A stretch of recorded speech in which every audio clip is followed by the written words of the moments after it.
So, what's up guys? Magandang umaga at day 3 ng ating pagdayo dito sa Baldok, Pandan, Catanduanes. Kasi medyo anong panahon guys, medyo umuulan, medyo makulimlim. Medyo makulimlim pero sana kahit paano makauli pa rin tayo. So sa dating spot tayo, ano? Doon tayo ulit sa nahulihan natin kahapon, ano? Shoutout mga kamandragat. Yung day 2. Ayan, si Bro Romel. Balik tayo doon guys. Sana makauli pa tayo. Hindi pa tayo makapagdayo sa Maturin, ano? Sa bahurang, ano? Sa isla. Sa isla. Sa medyo nakadistansya, no? Pero, kasi, ano? Medyo pangit kasi yung kondisyon ng dagat, ano? At panay ulan. Kasi baka bumigla. Eh, hindi muna tayo pupunta doon. Kaya dito lang muna tayo sa gilid at punta natin ulit yung spot kahapon. Sana makauli pa rin tayo doon. So tara, let's go guys. So nantay pa natin si master, ano? So ayan guys, oh.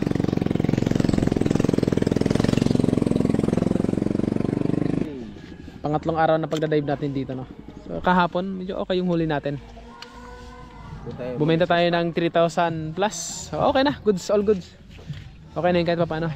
Kaso nga lang nakakapagod kasi maglalakad ka papapunta dun sa spot. 8,000 plus.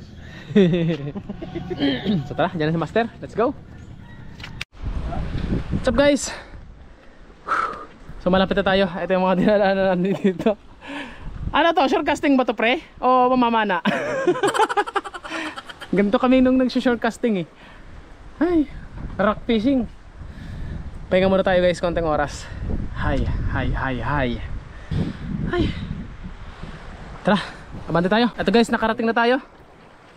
Siguro mga mga kalahating oras tayong naglakad, ano, papunta dito sa spot. Tapos puro bato yung dinadaanan natin.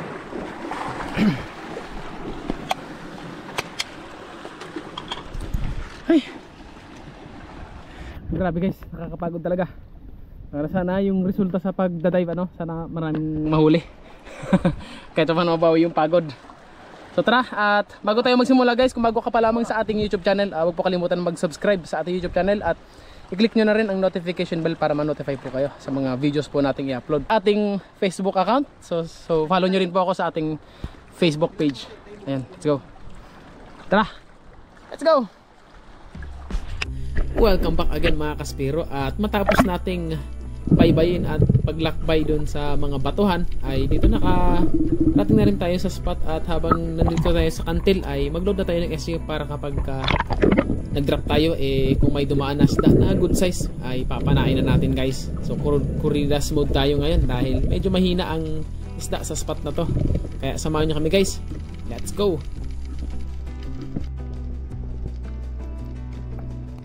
So dito guys, habang palapit tayo dito sa may kantil ay nag-drop tayo ng padahan-dahan at mag-ambush tayo. Antay tayo guys nang pwedeng panain natin dito, at mga ilang minuto na rin akong namamana ay wala pa akong mapana guys. Wala pa rin akong makikitang isda na pwede nating panain. At dito ay tumingin-tingin muna ako sa paligid at maghanap tayo na pwede nating papanain. At dito guys, may napansin akong uri ng snapper ata to, or glass eye snapper ang tawag nito. Kasi nakakauli ako nito guys sa jigging, ano, pero glass eye snapper ata ang tawag dito. Pero ito guys yung unang isda na tinira ko sa araw na ito. Masarap to guys sa pamprito at saka sinigang. Matangkuaw kung tawagan ito sa amin guys. So madalas tumahuli kapag kagabi sa lambat, minsan sa bingwit at saka sa long line fishing. At medyo matumal talaga yung isda dito sa bahuran na to guys. At kaya pumana na tayo ng gantong isda para ma-secure yung pang-ulam natin. At syempre masarap naman to guys kapag sinabawan at prinito.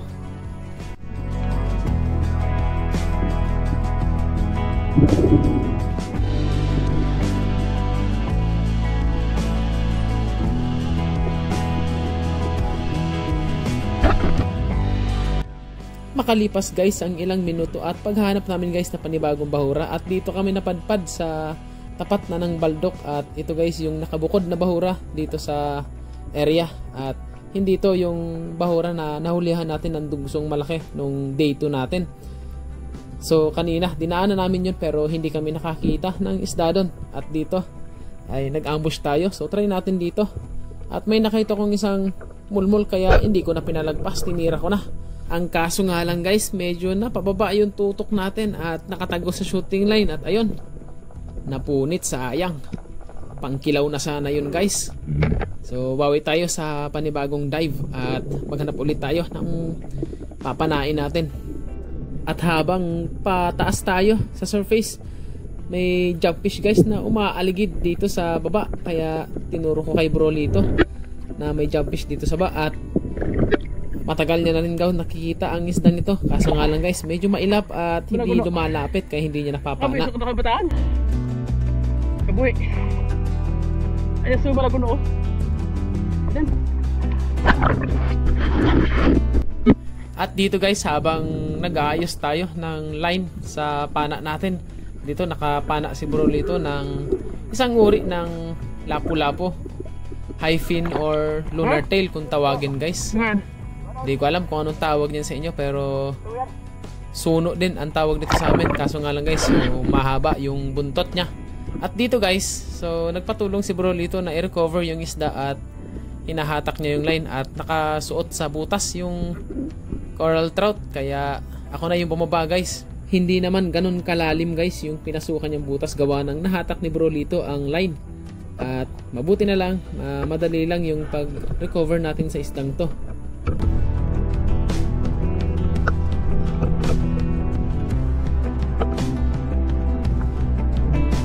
At pagkatapos natin guys matanggal yung isda doon sa butas, dito guys nakita ko yung jobfish na umaaligid kanina. At nung paghansain ko, humarap ito sa akin, so umamo.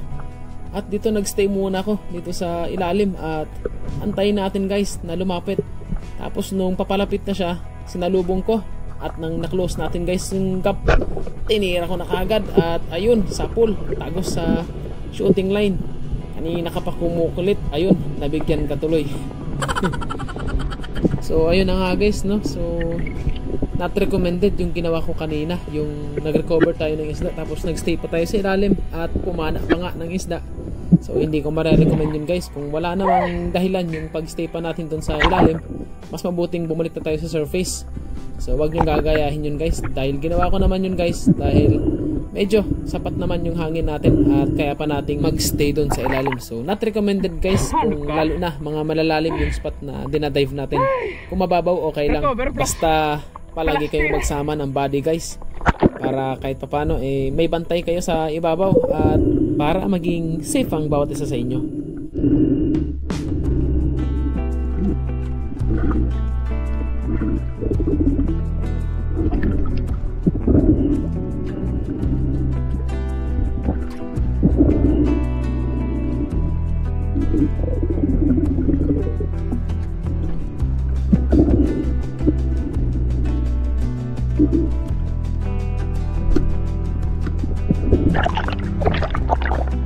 Ano ka? Mahirap ka? Ha? Hindi eh.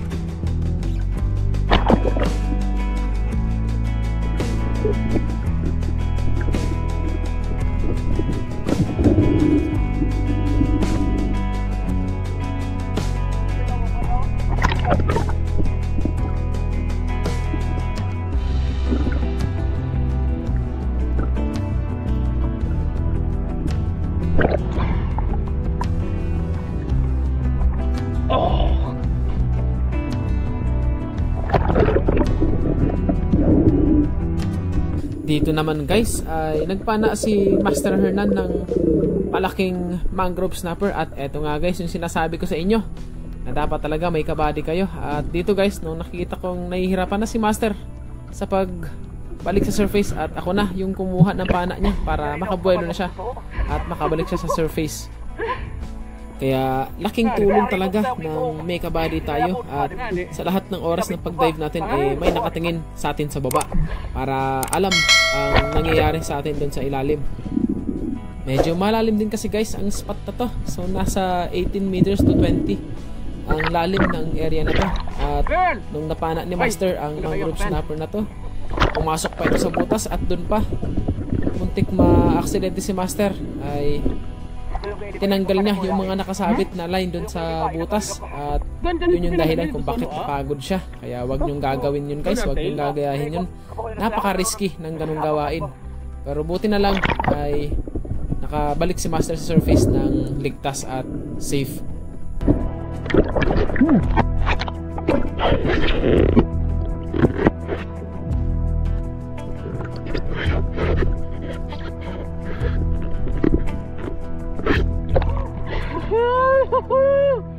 Kanina kuyakan. Hoy bawal.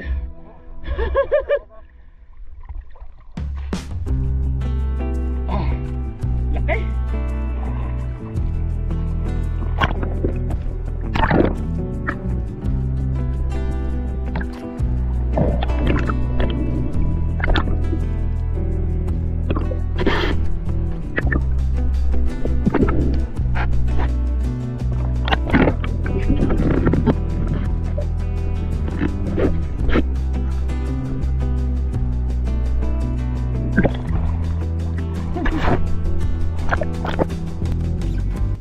At pagkatapos natin guys matulungan si Master ay nagsagawa ulit tayo ng panibagong dive.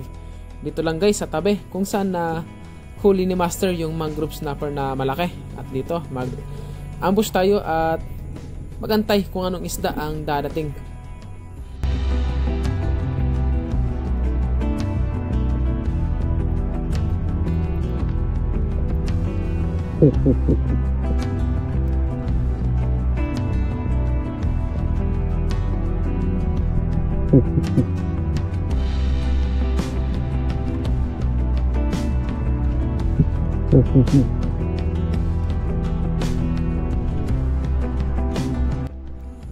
At habang naka-ambush tayo dito guys, yung mga bait fish ay hindi na mapakali.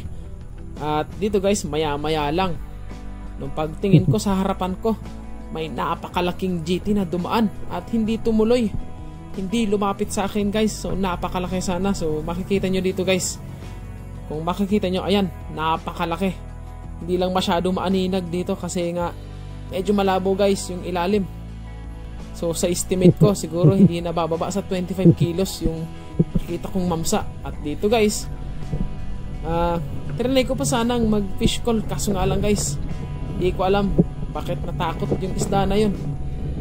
Napakasayang, napakalaki. Kung dumaan sana yun guys sa akin, sa harapan ko, talagang dali yun guys. Sayang, napakalaki. Swerte naman nun, hindi niya pa talaga oras. So bawi tayo next time. Baka sa susunod na mga buwan na pagdayo natin ulit dito, magpadali na siya. O yan kayo, dinagdagos. Dinagdagos.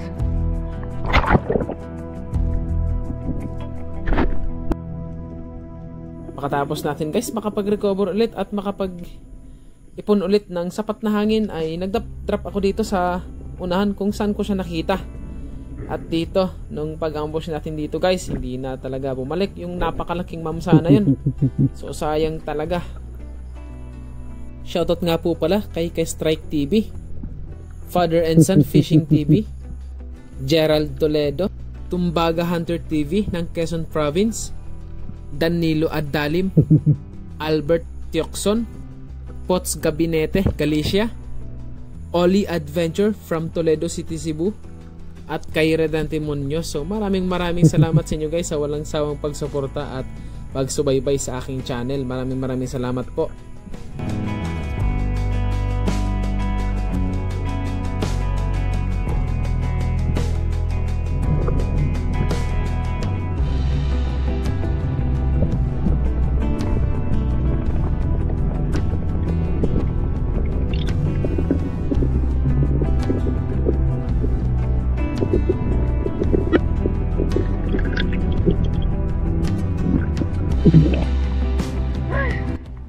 Maya lang guys, dito nakabalik na kami sa gilid at eto yung huli namin lahat guys na apat na nagda-dive. So eto guys yung pinagsama-samang huli naming apat. At dito, so hindi naman ganun kadami, hindi naman ganun kakonti. So sapat lang guys sa isang araw na huli. So all goods na to guys. At kung nagustuhan nyo po ang video na to, ay huwag po kalimutan na i-like at i-share ang video na to. At kung bago ka pa lamang po napadpad sa aking channel, ay huwag po kalimutan na mag-subscribe at i-click ang notification bell para ma-notify po kayo sa mga videos nating i-upload. See you sa panibagong episode. Salamat! Magandang hapon sa inyo.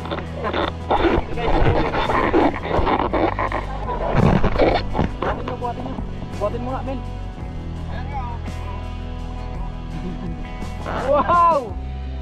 Laki niyan guys, oh. Yan, happy na naman na siguro. Sayang guys, di ko napana yung napakalaking GT. Estimate ko, hindi na yung bababa ng 25. Napakalaki. Hindi tumuloy, hindi lumapit. Kung lumapit yun, patay. Okay, sana siya. Hindi ko na oras kaya bawi tayo bukas. Sige, let's go! Tingin nga yan, Mel. Patingin nga. Sige, sige, sige.